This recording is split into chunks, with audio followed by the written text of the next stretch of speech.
3 days later, Elisa was awakened at 2:17 a.m. by a silent alarm from her security system.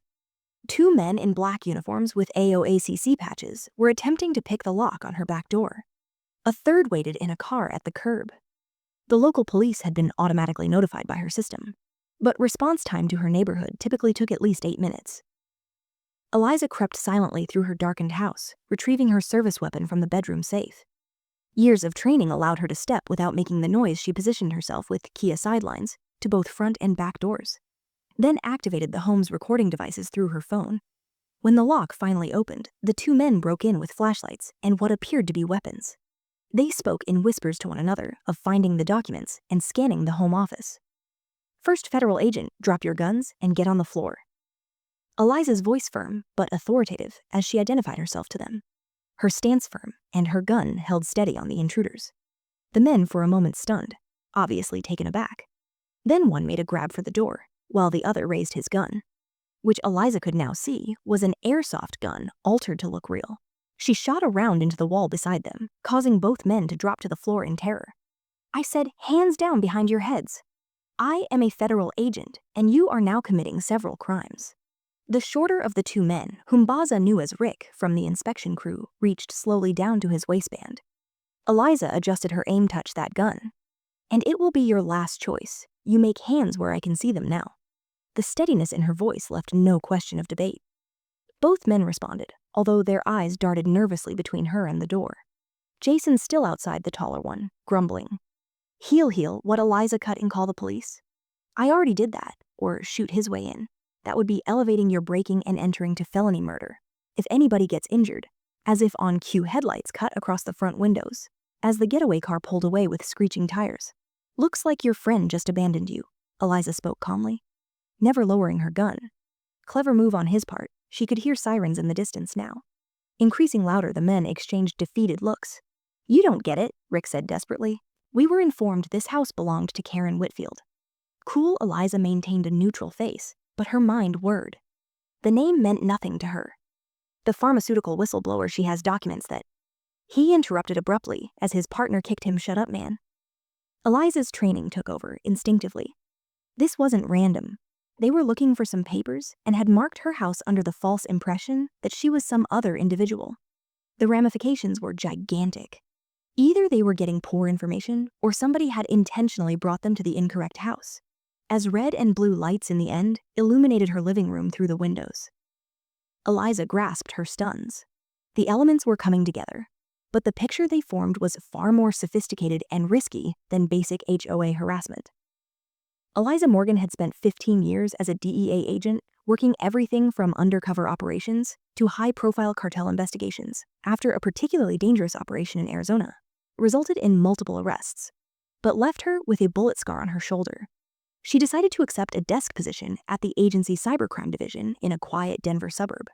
The move to Pinecrest State seemed perfect. A gated community with manicured lawns and a homeowners association that vowed safety and order. Eliza purchased a modest 3-bedroom home and kept to herself. Her neighbors did not know much about her, beyond her polite smiles and her early morning running. She preferred it that way. Years of covert work had taught her the value of privacy. What Eliza had not anticipated was the zealotry of the Pinecrest HOA in weeks of living there. She received notices about her trash can placement, the SH of her mailbox, and the fact that her garden hose within sight from the street. She resolved each complaint immediately, but with growing irritation. As a federal agent, she found the petty tyranny of suburban rules quaintly entertaining in comparison to the life and death matters she'd dealt with. One night after returning from a late session at the Denver field office, Eliza noticed a car sneaking past her home. For the third time, her training kicked in at once. She dimmed her lights, positioned herself near the window, and took a few pictures of the car with her phone. Something was bright, and she knew better than to disregard her instincts. The next morning, Eliza ran the plate number through the agency database, a technically unauthorized use of federal resources. But her gut said this wasn't just paranoia. The car was registered to a private security firm called Community Protection Services. No red flags showed up in the initial search, but that only made her suspect all the more perfectly clean records would normally translate into cautious breakfast preparation. Eliza called her former boyfriend, Marcus Delgado, now working in the FBI white-collar section. "Hey, stranger," he said. Already missing the game smiling, merely being cautious. She replied, defining surveillance. Ever heard of community protection services? Not exactly, Marcus said, his voice shifting into professional alarm. But we have had a series of HOA-related scams in upscale communities, ranging from identity theft to blackmail. Want me to dig further? Not yet, maybe could be nothing later during the day. Eliza had another HOA infraction numis. This one claiming her fence in her backyard was 2 inches above regulations. The oddity wasn't so much the complaint, but the delivery mode. Neither email nor mail. A man wearing khaki and a polo shirt with an HOA logo had hand-delivered it, asking to speak directly with her through her security people. Elisa had seen him taking her picture doorway and windows before she opened the door. When they crossed paths briefly, she noticed inconsistencies in his story. He said he was a new hire, but acted like he was acquainted with longtime residents. He said he needed to check her dog's back garden, but could not recite the specific bylaw being violated. Most tellingly was the ace swore unnecessary on a routine HOA representative, but standard for coordinated security operations after he left. Eliza placed discrete cameras along her boundary line and allowed the dormant security system that accompanied the house that evening. She methodically keened her service firearm while browsing the HOA charter on her computer for any lawful enforcement division, and finding none. She made 2 decisions: first, to document all things very thoroughly; second, to prepare her home for unwanted callers. In the upcoming 2 weeks, Eliza documented a trend of observation about her home. The same unmarked sedan appeared at occasional intervals. Twice she noticed men dressed in poorly fitting security uniforms removing photos of her property. When she approached one of them, he claimed to be from HOA enforcement, a department that did not exist as per the official Pencrest HOA bylaws. She had read very carefully. Eliza conducted a low-profile investigation of her own. She installed sneaky security cameras on her property and ran the license plates of the suspicious vehicles.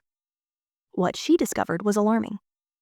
None of the so-called house security personnel were licensed security officers, and one had a history of petty theft and impersonation. She reached out to the rightful HOA board president, who seemed genuinely perplexed and distressed. "We don't have an enforcement department, Miss Morgan. We send letters for infractions, not people to your home that evening."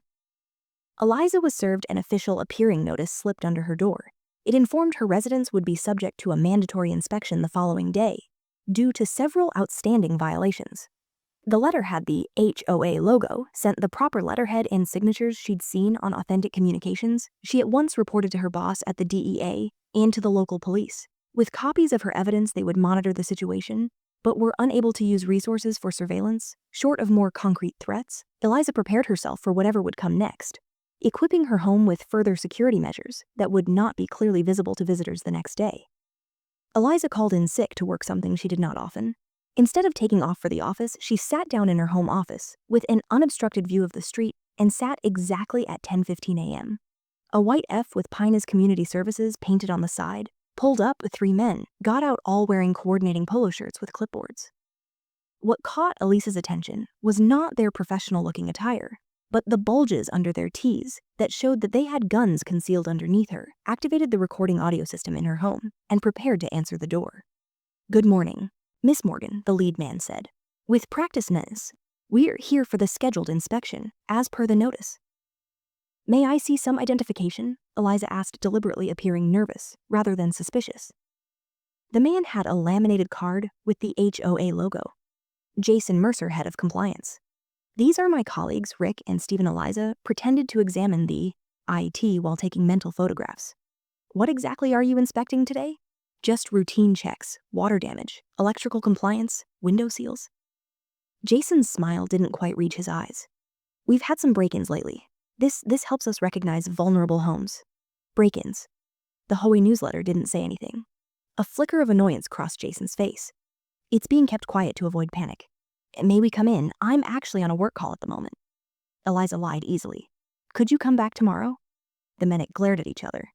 The notice stipulated today.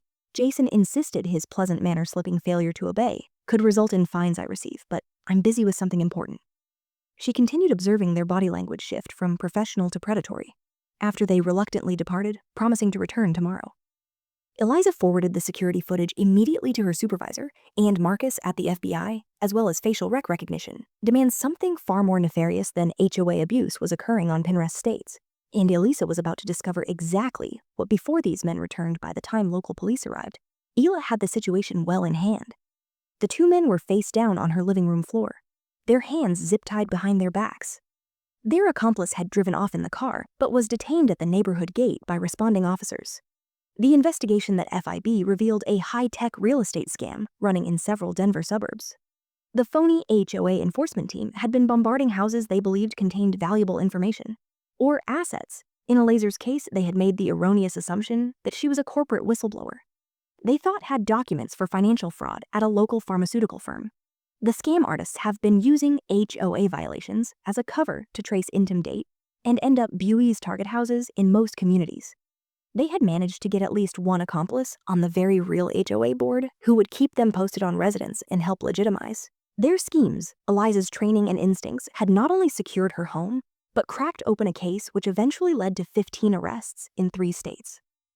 The lawful pianist HOA board was outraged at what transpired and later implemented new security protocols for all HOA activities and communications.